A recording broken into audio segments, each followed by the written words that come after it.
자, 오늘은요, 아주 특별한 시간 여행을 한번 떠나볼까 합니다. 무려 2000년 전 한 고대 무덤에서 아주 비밀스러운 문서가 발견됐거든요. 인류 최초의 의학서라고도 불리는 이 책에 담긴 기이한 미스테리. 지금부터 저랑 같이 파헤쳐 보시죠. 여러분, 한번 상상해 보세요. 몸이 아파서 병원에 갔는데 의사가 약이랑 같이 마법 주문을 외우라고 처방을 해주는 거예요. 좀 황당하죠? 그런데요, 이게 바로 오늘 우리가 들여다볼 고대 의학의 진짜 모습이었다는 겁니다.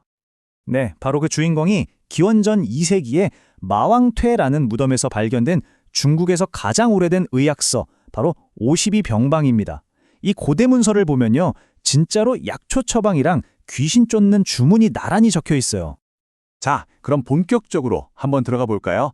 이 좀 기묘한 처방전을 제대로 이해하려면요, 무엇보다 이 그리스였던 시대, 그 시대 사람들이 세상을 어떻게 봤는지를 먼저 알아야 합니다.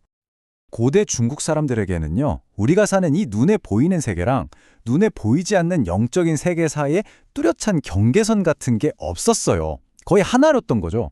그러니까 병에 걸리는 것도 무슨 세균이나 바이러스 때문이 아니라 뭐 성난 귀신 탓이거나 신이 노했거나 아니면 누군가 나한테 저주를 걸었기 때문이라고 믿었던 겁니다. 자, 바로 이 지점에서 아주 중요한 핵심 인물이 등장합니다. 바로 무위라고 불렸던 샤먼 의사들이죠. 이 사람들은요, 그냥 의사가 아니었어요. 의사이면서 동시에 영적인 세계랑 소통하는 중개자였던 겁니다. 귀신이랑 대화를 해서 병의 원인을 알아내고 또 치료까지 했던 거죠. 그렇다면 이 샤먼 의사들은 대체 어떤 방법으로 병을 치료했을까요? 지금부터 이 고대 문서에 적혀 있는 아주 기이하면서도 또 어떻게 보면 되게 매혹적인 치료법들을 하나씩 샅샅이 훑어보겠습니다.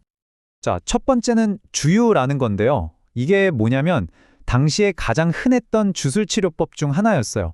쉽게 말해서 말의 힘, 그러니까 주문을 외우거나 어떤 상징적인 행동을 해서 병을 낫게 하는 방식이었죠. 와, 정말 강력하지 않나요? 이게 실제로 사타구니에 난 종기, 그 종기를 일으킨 귀신을 협박하려고 외웠던 주문의 일부라고 합니다. 병을 달래거나 어르는 게 아니고요. 아주 그냥 공격적으로 협박해서 쫓아내려고 했던 거죠. 그리고 치료라는 게 단순히 주문만 외우고 끝나는 게 아니었습니다. 먼저 우보라고 하는 좀 독특한 스텝에 춤을 춰요. 그러고 나서 주문을 외우고 마지막에는 아픈 부위에다가 침을 뱉거나 물을 뿜는 이런 복합적인 의식을 치렀던 겁니다. 심지어 침을 뱉는 그 행동 자체에 병을 낫게 하는 힘이 있다고 믿었던 거죠. 자, 두 번째 방법은 추격제흉입니다. 이건 좀 스케일이 달라요. 한 사람의 병을 고치는 걸 넘어서서 마을 전체를 위협하는 역병, 그러니까 지금으로 치면 전염병 같은 걸 몰아내는데 초점을 맞춘 훨씬 더 큰 규모의 주술이었던 거죠. 이때 치료법들을 보면 굉장히 상징적인 게 많아요. 예를 들면 진짜 무기가 아니라 지프로 활을 만들고 칡으로 화살을 만들어서 종기를 향해 쏘는 신용을 하는 거죠. 이걸로 병을 없애려 했고요. 또 소변이 잘 안 나올 때는 새벽에 동쪽을 향해서 흐느끼면서 소변을 보면 낫는다고 믿는 그런 의식적인 행위들이 있었던 겁니다. 그리고 세 번째는 치고라는 건데요. 이건 아주 특정한 종류의 흑마술을 치료하는 방법이었어요. 바로 고라고 불리는 저주인데요. 이게 뭐냐면 주술사가 독이 있는 벌레 같은 걸 이용해서 다른 사람을 병들게 만드는 아주 무서운 흑마술이었죠. 이 고를 치료하는 처방전은요, 진짜 상상을 초월합니다. 들어보세요. 먼저 부적한 쌍을 태워서 재로 만들어요. 그리고 양의 엉덩이살을 찐 다음에 이걸 뜨거운 물에 넣습니다. 그 위에 아까 태운 부적재를 뿌리고 마지막으로 환자를 이 물에 목욕시키는 거예요. 저주를 씻어낸다는 의미였겠죠. 이렇게 어떤 의식적인 요소랑 실제 재료가 아주 기묘하게 합쳐진 형태였던 겁니다. 자, 그럼 이제 진짜 핵심적인 질문으로 한번 들어가 보죠. 우리가 지금까지 본 이 모든 기묘한 치료법들의 조합, 이게 대체 뭘 의미하는 걸까요? 그 답의 실마리가 바로 이 숫자에 있습니다. 21.2%. 이 문서에 실린 처방전이 총 283개인데요. 그 중에서 21.2%, 그러니까 5개 중 하나 이상을 이런 주술적인 요소를 담고 있었다는 거예요. 물론 주술적인 처방이 거의 21%나 되니까 엄청 큰 비중이죠. 하지만 이게 전부는 아니었다는 게 또 중요합니다.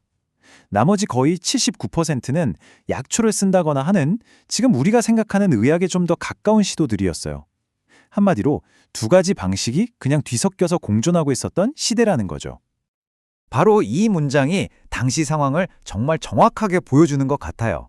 이걸 잘 표현하는 말이 바로 무이불분인데요.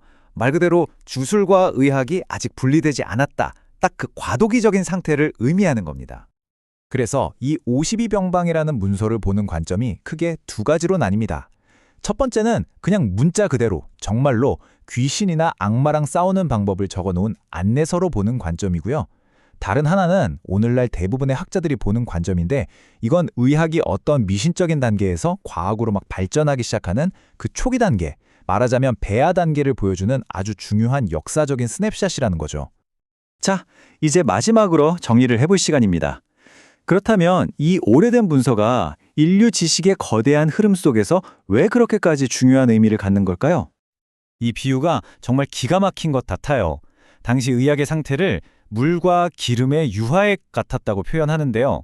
여러분, 물이랑 기름 섞으면 막 뒤섞여 있는 것처럼 보이지만 결국엔 분리되잖아요. 딱 그 상태였다는 겁니다. 의학과 주술이 한데 뒤섞여 있으면서도 서서히 서로 분리되기 시작하던 바로 그 순간이었던 거죠. 바로 이게 이 문서가 갖는 가장 중요한 가치입니다.